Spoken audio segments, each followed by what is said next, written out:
दोस्तों अभी तक आप सभी ने इजराइल पैलेस्टीन कॉन्फ्लिक्ट के बारे में सुन लिया होगा। अब बीइंग अ यूपीएससी एस्पिरेंट बहुत सारे स्टूडेंट्स मेरे से पूछते हैं कि सर इस पर्टिकुलर जो केस हुआ है इसको एग्जाम रेलेवेंट से कैसे पढ़ना है। मैं आपको अगर थोड़ा समझाने की कोशिश करूं तो आप नोटिस कीजिएगा कि लेट 1800s के अंदर उस टाइम से ही कहीं ना जो ज्यूइश लोग थे वो माइग्रेट करना स्टार्ट कर चुके थे पैलेस्टीन वाले एरिया की तरफ, जो कि उस समय ऑटोमन एम्पायर का एक पार्ट था। फिर जब फर्स्ट वर्ल्ड वॉर होती है उस टाइम पर भी प्रॉमिस किया जाता है कि एक नेशनल होम होगा जूइश पीपल के लिए। फिर होता क्या ना, 1947 के अंदर यूएन प्रपोज करता है कि हाँ, जो पार्टीशन है पैलेस्टीन का वो हो जाएगा, एक जूइश के लिए स्टेट बनेगी और एक अरब के लिए स्टेट बनेगी। कहीं ना कहीं जो अरब लीडर्स थे वो इस चीज को यहाँ पे रिजेक्ट कर देते हैं। 1948 में जो इसराइल होता है वो अपनी इंडिपेंडेंस को डिक्लेयर कर देता है। बट कहीं ना कहीं उसी टाइम से ही ना जो अरब नेशंस थे आसपास के वो यहाँ पर उससे अग्री नहीं करते। और यहाँ पर ना हमें यूपीएससी पर्सपेक्टिव से ये समझना है कि इसराइल की बॉर्डरिंग कंट्रीज कौन सी हैं। तो इस मैप के अंदर अगर आप देखने की कोशिश करो ना तो आपको जॉर्डन, इजिप्ट, लेबनान और सीरिया, ये चार कंट्रीज यहाँ पे इसकी बॉर्डरिंग कंट्रीज देखने को मिल जाती हैं। बहुत ध्यान से इन चारों कंट्रीज को देखो, जॉर्डन, इजिप्ट, लेबनान और सीरिया। इसके साथ में अगर आप नोटिस करो तो आपको मेडिटेरियन सी भी देखने को मिलेगा इसराइल के वेस्टर्न पार्ट के अंदर। तो ये सारी चीजें आपको अच्छे से पता होनी चाहिए। अब इसके बाद अगर हम चले ना तो बहुत सारे कॉन्फ्लिक्ट्स होते रहे हैं। जैसे फॉर एग्जांपल 1967 के अंदर ना एक बहुत इंपॉर्टेंट लड़ाई होती है जिसको हम 6 डे वॉर के नाम से भी जानते हैं। यहाँ पर जो इसराइल होता है वो आपका West Bank, Gaza strip, Sinai peninsula और गोलन हाइट्स, ये चारों एरियाज को यहाँ पे कैप्चर कर लेता है। बाद में जो सिनाई पेनिनसुला वापस कर दिया जाता है और जो गोलन हाइट्स है ना, between which countries, between Israel and Syria, वो वाले एरिया के ऊपर यहाँ पे ऑक्यूपेशन किसका रहता है? इसराइल का। वेस्ट बैंक और गाजा स्ट्रिप आज इस पैलेस्टीन के कंट्रोल के अंदर है, बट कहीं ना कहीं इसराइल भी काफी हद तक एरिया आपके वेस्ट बैंक का कंट्रोल करता है। तो ये भी बात आपको पता होनी चाहिए। जो आज के समय हमास की बात आप सुन रहे होंगे ना, वो हमास दरअसल में कहां पर देखने को मिलता है? वो आपका जो गाजा स्ट्रिप है जिसको गाजा पट्टी के नाम से भी जानते हैं, वहीं पर आपको देखने को मिल जाएगा। इसी तरह से 1967 में जो 6 डे वॉर हुआ, इसके बाद 1973 में भी एक वॉर होता है जिसको हम योम किपुर वार के नाम से जानते हैं। एक्चुअल में क्या है ना, ये एक जूइश का एक होली फेस्टिवल है योम किपुर। उसी दिन यहाँ पे एक लड़ाई हमें देखने को मिलती है बिटवीन इजिप्ट, मतलब इजिप्ट और सीरिया यहाँ पे अटैक करते हैं। यहाँ पर भी इसराइली हमें जीतता हुआ देखने को मिल जाता है। 1978 के अंदर जो मैं बता रहा था ना आपको, इजिप्ट और इसराइल के बीच में यहाँ पर कैंप डेविड अकॉर्ड हमें देखने को मिलते हैं, तो एक पीस ट्रीटी इनके बीच में आ जाती है।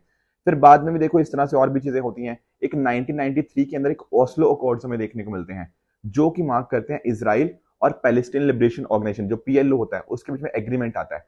यहां पर बात करी जाती है टू स्टेट सोल्यूशन की। अब आपके दिमाग में आएगा सर ये टू स्टेट सोल्यूशन क्या है? देखो, टू स्टेट सोल्यूशन का मतलब है कि एक पैलेस्टीन की भी एक इंडिपेंडेंट स्टेट हो along side the state of Israel. ये यहां बोला जाता है टू स्टेट सोल्यूशन के अंदर। पर कहीं ना कहीं ये उतने पूरी तरह से सक्सेसफुल नहीं हो पाते। जो कैंप डेविड अकॉर्ड है वो भी कहीं ना कहीं फेल हो जाते हैं, राइट। तो ये सारी चीजें हमें देखने को मिलती हैं। बाद में हमास भी पैलेस्टीन के इलेक्शंस जीतता है, फिर वो गाजा पट्टी के ऊपर रूल करने लग जाता है। तो ये कुछ हद तक हमें इसके बारे में आइडिया होना चाहिए। धीरे धीरे क्या होता रहता है कि जेरूसलम के ऊपर जो अपना इश्यूज है वो और बढ़ते रहते हैं और different different strings of attack हमें यहाँ पे बिटवीन इसराइल एंड पैलेस्टीन देखने को मिलते रहते हैं। अभी सर जो करंट टाइम्स के अंदर चीज हुई है वो क्या हुई है? देखो, सैटरडे की सुबह क्या हुआ, जो पैलेस्टीन का मिलिटेंट ग्रुप है हमास, उसने यहाँ पर अटैक लॉन्च किया इसराइल के ऊपर, जिस वजह से बहुत सारे लोगों की डेथ हो गई है। अलग अलग जगह पे अलग अलग नंबर मुझे देखने को मिल रहे हैं। इंडियन एक्सप्रेस ने कुछ अलग नंबर कोट किया है, हिंदू ने अलग। तो 600 के करीब करीब लोगों की यहाँ पे डेथ हुई है। इसराइल की तरफ से भी रिटेलिएट किया गया, तो उनकी तरफ से भी 400 लोग यहाँ पे जो पैलेस्टीन के थे या रदर शूट से जो हमास के थे, 400 लोग उनके भी यहाँ पे मारे गए हैं। अभी क्या हुआ है देखो, जो अल अक्सा मॉस्क के रिगार्डिंग कुछ चीजें थी, उस वजह से कहीं ना कहीं अभी इस बार की जो वायलेंस है वो बढ़ती हुई हमें देखने को मिली है। अभी इस बार के हिसाब से आपको कुछ लोकेशन ध्यान में रखनी है। पहली तो गोलन हाइट्स आपको पता होनी चाहिए, वहां पर हमें कुछ इश्यूज देखने को मिले हैं। एक डिस्प्यूटेड चीबा फार्म्स है, CHEBAA फार्म्स, यहाँ पर भी हमें फायरिंग यहाँ पे देखने को मिली है। आपको मैंने गाजा पट्टी के बारे में तो बता ही दिया। इसके साथ में अगर आप नोटिस करोगे ना तो जो लेबनान के अंदर एक ग्रुप है जिसका नाम है हिजबुल्ला। हिजबुल्ला एक शियाइट मुस्लिम पॉलिटिकल पार्टी है और एक मिलिटेंट ग्रुप है लेबनान के अंदर। ऐसा बोला जाता है कि हिजबुल्ला को यहाँ पर ईरान की तरफ से बैकिंग है, राइट। उसने भी यहाँ पर अटैक्स किए हैं इसराइल के ऊपर। तो ये कुछ इंपॉर्टेंट लोकेशंस थी जो आपको यहाँ पे आज पता होनी चाहिए। और अपडेट्स आएंगे, कुछ और इंपॉर्टेंट इन्फॉर्मेशन लगी मैं आपको लिए डेफिनेटली आगे बता दूंगा। तो मुझे उम्मीद है कि एक बेसिक आइडिया लगा होगा आप सभी को इसराइल पैलेस्टीन कॉन्फ्लिक्ट के बारे में और इसकी हिस्ट्री और साथ साथ इसकी जो ज्योग्राफी है उसको आप कुछ हद तक समझ पाए होंगे। दोस्तों डेट है आज की 9 अक्टूबर 2023 एंड आप सभी का स्वागत है आज के प्रीलिम बूस्टर न्यूज़ डिस्कशन के अंदर।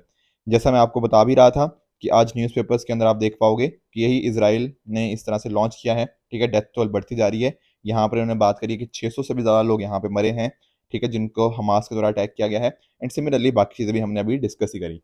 अब जो डिस्कशन हुई है ना, उसके बेस के ऊपर मैं आपको चाहता हूँ कि यूपीएससी ने जितने प्रीवियस ईयर क्वेश्चन किए हैं दिए हैं हमें, ठीक है ना, उनको आप सॉल्व करो। जैसे ये पहला क्वेश्चन यूपीएससी ने 2018 में पूछा। आई वांट कि सभी लोग इसका आंसर कमेंट में बताएंगे कि आखिर इसका सही आंसर क्या होगा।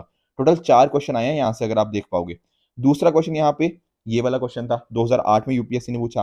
तीसरा क्वेश्चन हमारे सामने है जो कि हमारा ये थोड़ा मैपिंग पर्सपेक्टिव से इंपॉर्टेंट है।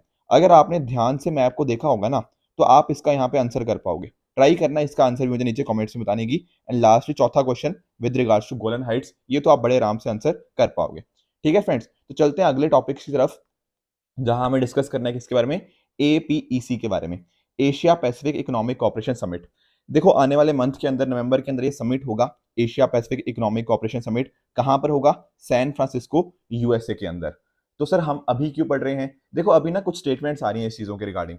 यहाँ पर बात ये हो रही है ना कि आप आज के टाइम के ऊपर जानते होंगे कि जो यूएसए और चाइना दोनों के रिलेशन बहुत ज्यादा अच्छे नहीं है। पर जब एशिया पैसिफिक इकोनॉमिक कॉपरेशन होगा, ये जो समिट होगा, तब उस टाइम पे ऐसी पॉसिबिलिटी जताई जा रही है कि यूएस के प्रेसिडेंट और साथ साथ चाइना के जो प्रेसिडेंट है वो आपस में मिलेंगे। तो थोड़ा सा ना हमें इसके बारे में समझ आ जाना चाहिए। देखो एक्चुअल में हुआ क्या ना, 1989 के अंदर एशिया पैसिफिक इकोनॉमिक कॉपरेशन को फॉर्म किया जाता है। यहां पर आज के टाइम के ऊपर ना 21 मेंबर्स हैं, जो कि एशिया पैसिफिक इकोनॉमीज हमें यहाँ पे देखने को मिलती है। इंपॉर्टेंट चीज पता क्या है? इन 21 मेंबर कंट्रीज के अंदर इंडिया नहीं है। Very very important point. यहाँ पर आप कंट्रीज देखो, जैसे यूएसए हो गया, आपका चाइना हो गया, आपका ऑस्ट्रेलिया हो गया, और भी जो आपकी आसियान कंट्रीज हैं वो यहाँ पर आ जाएंगी। कनाडा हो जाएगा, जापान हो जाएगा। ध्यान देने वाली बात यह है, इनफैक्ट रशिया भी है, but India is not a member. अब आपके दिमाग में आएगा सर इंडिया आखिर मेंबर क्यों नहीं है एपेक का, ऐसा क्या हो गया? देखो इंडिया ने एक्चुअली बोला हुआ है कि हमें मेंबरशिप दो एपेक की, पर कुछ कंट्रीज ने इसको सपोर्ट भी किया, जैसे यूएसए, जापान हो गया, और बहुत सारी कंट्रीज ने। पर यहां पे बोला जा रहा है कि इंडिया का ना बॉर्डर टच नहीं होता पैसिफिक ओशियन के साथ। और यहाँ पर जो 21 की 21 कंट्रीज है ना, यहाँ पे आप देख पाओगे इन सभी 21 कंट्रीज का बॉर्डर टच होता है पैसिफिक ओशियन के साथ, बट इंडिया का बॉर्डर टच नहीं होता। इसलिए इंडिया को मेंबरशिप यहाँ पे नहीं मिल सकती, ऐसा बहुत सारी कंट्रीज का बोलना है। ठीक है, पर इंडिया को ऑब्जर्वर की तरह बुलाया गया था बहुत बार, ठीक है ना। तो ये चीजें थोड़ी सी आपको चीजें पता होनी चाहिए। इंडिया अगर डेफिनेटली ज्वाइन करता है तो कहीं ना कहीं ज्यादा हम इंटीग्रेट हो पाएंगे दूसरी कंट्री के साथ, पूरी वर्ल्ड इकोनॉमी के साथ। ठीक है, तो ये कुछ बेनिफिट्स हम यहाँ पे देख सकते हैं। तो एक पॉसिबिलिटी जरूर है, बट अभी तक यही बोला जाता है कि इंडिया के क्योंकि बॉर्डर टच नहीं हो रहा पैसिफिक ओशन के साथ, तो यहाँ पर इंडिया इसका मेंबर नहीं है। और एक आप बेसिक आइडिया रखो कि ये सारी बाकी कंट्रीज यहाँ पे इसकी मेंबर हैं। मुझे पता है 21 कंट्रीज याद करनी थोड़ी मुश्किल हो सकती है, पर आप आसियान ध्यान रखो, और जो कुछ इंपॉर्टेंट कंट्रीज मैंने हाईलाइट करी है ना, आप उनको बिल्कुल ध्यान में रख सकते हो। आगे चलते हैं नेक्स्ट टॉपिक की तरफ। देखो अफगानिस्तान के अंदर हमें पिछले दिनों अर्थक्वेक देखने को मिला है, उस वजह से बहुत सारे लोगों की यहाँ पे हमें डेथ देखने को मिली है। अब देखो अपने आप में बहुत ही दुखद खबर है, पर यूपीएससी पर्सपेक्टिव से हमें बस ये ध्यान में रखना है कि कल को एग्जाम के अंदर एक तो हम एग्जाम्पल की तरह इसको कोट कर सकते हैं, एंड प्लस साथ ही साथ ना हमारा जो ज्योग्राफी के अंदर हम स्टैटिक पोर्शन पढ़ते हैं अर्थक्वेक के रिगार्डिंग, वो हमें पता होना चाहिए। इनफैक्ट लास्ट वीक के अंदर भी मैंने आपको पी वेव हो गया, एस वेव हो गया, उन सभी के ऊपर भी डिस्कशन किया था। तो ये सारी चीजें हम ऑलरेडी डिस्कस भी कर चुके हैं। ये कुछ लोकेशंस आप देख सकते हो। एक बार इनफैक्ट ना यूपीएससी ने हेरात पूछा था कि हेरात कौन सी कंट्री के अंदर है, उस टाइम भी काफी न्यूज में रहा था। तो ये लोकेशन भी आपको यहाँ पे इसकी पता होनी चाहिए। ठीक है फ्रेंड्स, आगे चलते हैं। ट्रेड एंड डेवलपमेंट रिपोर्ट 2023 के बारे में डिस्कशन कर लेते हैं। ये क्या है sir trade and development report? देखो एक रिपोर्ट आई है जिसके अंदर बताया गया है कि दुनिया भर में कि ट्रेड कैसा हो रहा है, वर्ल्ड इकोनॉमी किस तरह से ग्रो कर रही है। तो पहला बात तो ये दिमाग में आएगा, आखिर ये रिपोर्ट लेकर कौन आया? The answer is UNCTAD, United Nation conference on trade and development. इसके द्वारा ये पर्टिकुलर रिपोर्ट निकाली जाती है। अब यूएनसीटेड ना बहुत सारी रिपोर्ट्स निकालता है, पर इसकी दो मोस्ट फेमस रिपोर्ट्स कौन सी हैं? एक तो आपकी ट्रेड एंड डेवलपमेंट रिपोर्ट, दूसरा world investment report. These are the two most famous reports of UNCTAD. ठीक है, अब यहाँ पे रिपोर्ट के अंदर बात क्या हुई है कि जैसे फॉर एग्जांपल जो लीडिंग सेंट्रल बैंक, जैसे इंडिया के केस में आरबीआई है, कहीं ना कहीं उनको जो इश्यूज हैं वो टैकल करने पड़ेंगे। ठीक है ना, पॉलिसी डायरेक्शन का मतलब जैसे फॉर एग्जांपल बहुत सारे बैंक्स हैं जो उनके यहाँ क्या हो रहा है, वो रेपो रेट को कंटिन्यूसली इंक्रीज करते जा रहे हैं। तो यहाँ पर ना एक बैलेंस बनाने की जरूरत है कि महंगाई, इन्फ्लेशन को कैसे कंट्रोल करना है, plus at the same time हम ग्रोथ कैसे प्रमोट कर सकते हैं, यहाँ पर फोकस होना चाहिए। तो यहाँ पर इन्होंने बात करी है कि मल्टीलैटरल रिस्पॉन्स को और बेहतर हमें यहाँ पे बनाना पड़ेगा। तो ग्लोबल फाइनेंशियल रिफॉर्म्स की यहाँ पे बात करी जा रही है, कैसी पॉलिसीज होनी चाहिए इन्फ्लेशन को टैकल करने के लिए, इनइक्वालिटी को, और जो डेट क्राइसिस हमें देखने को मिलते हैं डिफरेंट डिफरेंट कंट्रीज के, उनके रिगार्डिंग भी। इनफैक्ट ना इंडिया के केस में इन्होंने बात करी है कि इंडिया के केस में भी इनइक्वालिटी बहुत ज्यादा बढ़ती जा रही है, अमीर और अमीर होता जा रहा है, गरीब और गरीब होता जा रहा है। प्लस साथ ही साथ इंडिया में जो बेरोजगारी है ना, अनएम्प्लॉयमेंट, ये आज के समय के ऊपर इंडिया के दो सबसे बड़े कंसर्न्स हैं। तो इंडिया अगर चाहता है डेवलप होना आगे, तो कहीं ना कहीं ये दो कंसर्न्स को यहाँ पे टैकल करना पड़ेगा। ये कुछ पॉइंट्स यहाँ पे इन्होंने यहाँ पे बताए हैं। थोड़ा सा अगर हम यूएन सीटेट के बारे में जानने की कोशिश करें, तो इसको 1964 के अंदर फॉर्म किया गया था, एस्टेब्लिश किया गया था by UNGA, United Nation General Assembly के द्वारा। ये एक तरह की इंटर गवर्नमेंटल बॉडी है। तो यूपीएससी आपको कहे कि एनजीओ है, नहीं, ये एक इंटर गवर्नमेंटल बॉडी है। यहाँ पर टोटल हमें 195 मेंबर्स देखने को मिलते हैं। जैसा मैंने आपको बताया, भी एक और भी फेमस रिपोर्ट है, वर्ल्ड इन्वेस्टमेंट रिपोर्ट, और इसके हेडक्वार्टर्स आपको जिनेवा स्विट्जरलैंड के अंदर देखने को मिल जाएंगे।